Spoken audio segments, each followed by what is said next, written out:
La maintenance, pendant la trêve hivernale, concerne toutes les attractions proposées au public. Il y en a 50. Parmi celles-ci, 9 sont à sensation forte et l'une d'elles en particulier à sensation très forte. Quand vous avez des attractions familiales, vous parlez à la famille. Et puis, si vous voulez parler à des gens qui ont besoin de plus de sensations, eh bien là, vous faites appel à des roller coasters à fortes sensations. Et Toutatis place incontestablement le parc Astérix dans le concert des très grands parcs mondiaux.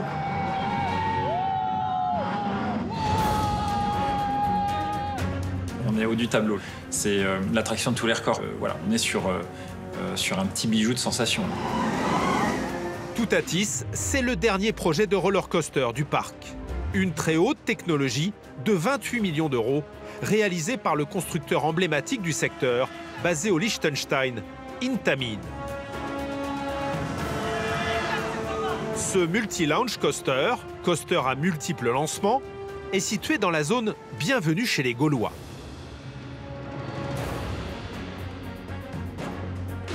Avec ses 51 mètres et ses 110 km/h, il est le roller coaster le plus haut et le plus rapide de France.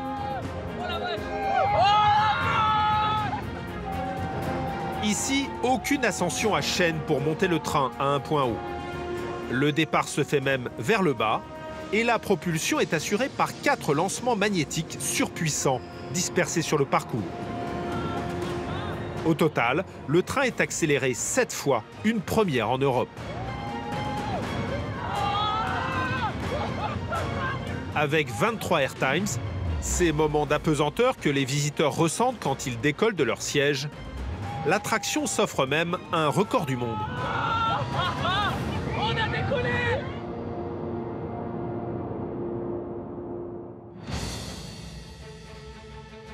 Son parcours se découpe en 3 séquences. La première séquence, c'est la mise en bouche. Donc on a une première accélération en sortie de gare et on va les faire 3 figures qu'on connaît peu, assez surprenantes. Au départ fulgurant, succède un premier parcours tortueux, avec une presque inversion et 2 bosses peu communes. Ouais, c'est bizarre, qu'est-ce qui se passe?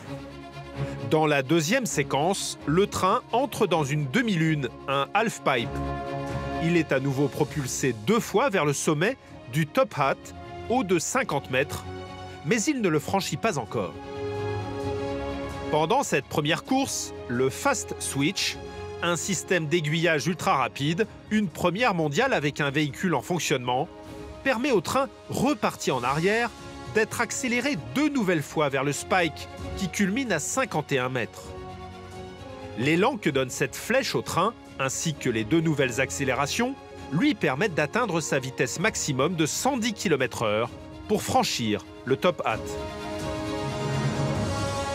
Cette bosse abrupte en forme de chapeau. Arrivés en haut, les visiteurs doivent faire face à une descente vertigineuse inclinée à 101 degrés. C'est-à-dire qu'à un moment donné, on ne va plus voir le rail sous le train, il disparaît. Donc on ne sait plus exactement où on va et c'est ce qu'on cherche avec ce genre d'inclinaison.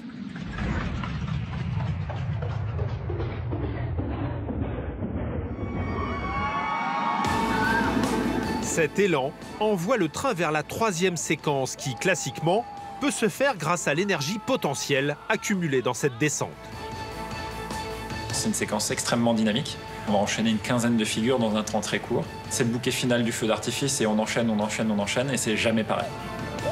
Parmi ces figures, il y en a une très spectaculaire, le 0G Stall, pendant laquelle le train se retourne pendant quelques secondes en même temps que le tracé descend. Le fait d'avoir le rail qui descend légèrement fait qu'on garde la légèreté encore plus longtemps. Ce qui est intéressant là-dedans, c'est qu'on a 2-3 secondes où on se dit j'ai la tête en bas, ah oui j'ai vraiment la tête en bas, oh là là j'ai la tête en bas, et après on repart. On a décollé! On a décollé!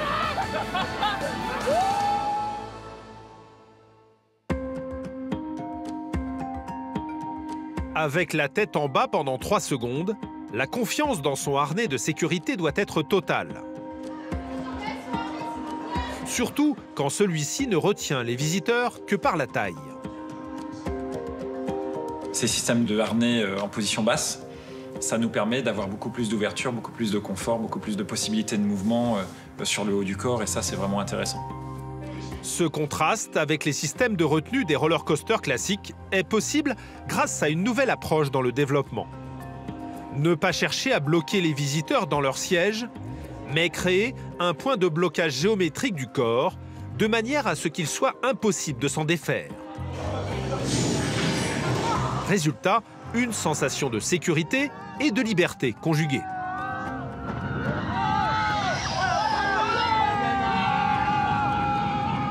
Et ce qui est super intéressant avec sa sensation de liberté, c'est qu'elle joue aussi un petit peu sur le sentiment de vulnérabilité qu'on peut avoir. Avant de faire les premiers tours avec des visiteurs, il faut du temps, beaucoup de temps.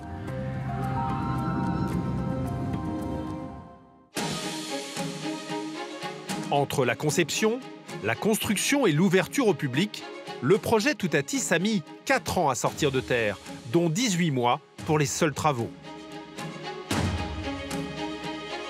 La première étape de construction, c'est le génie civil, le terrassement et les fondations. Pour tenir toute la structure, 200 fondations ont été nécessaires. Elles supportent les 237 colonnes sur lesquelles les éléments de la voie seront fixés. Celles-ci arrivent par section. Pour boucler le parcours de 1075 mètres, il y en a 109, livrés avec 9000 boulons. Le montage de l'attraction, c'est un gros Lego géant, avec des poteaux, avec des rails et avec des caisses et des caisses et des caisses de boulons et d'écrous. Voilà, et donc il faut tout assembler. Donc on a une notice, et donc voilà, il faut faire étape 1, étape 2, étape 3, étape 4. C'est un gros mécano, c'est un gros jeu de construction. Voilà. Entre les seules colonnes et les éléments de la voie, l'ensemble pèse 600 tonnes. Le poids d'un Airbus A380 au décollage. L'étape suivante est la pose de tous les équipements électriques, électroniques et hydrauliques. Viennent ensuite les essais et réglages. Ça, c'est une étape qui prend pas mal de temps aussi, qui prend 3 à 4 mois, dans lequel on va tester tous les scénarios possibles et inimaginables et vérifier ce qui se passe, en espérant qu'il se passe ce qu'on a prévu. Donc ça tombe bien, ça s'est passé à peu près comme on avait prévu.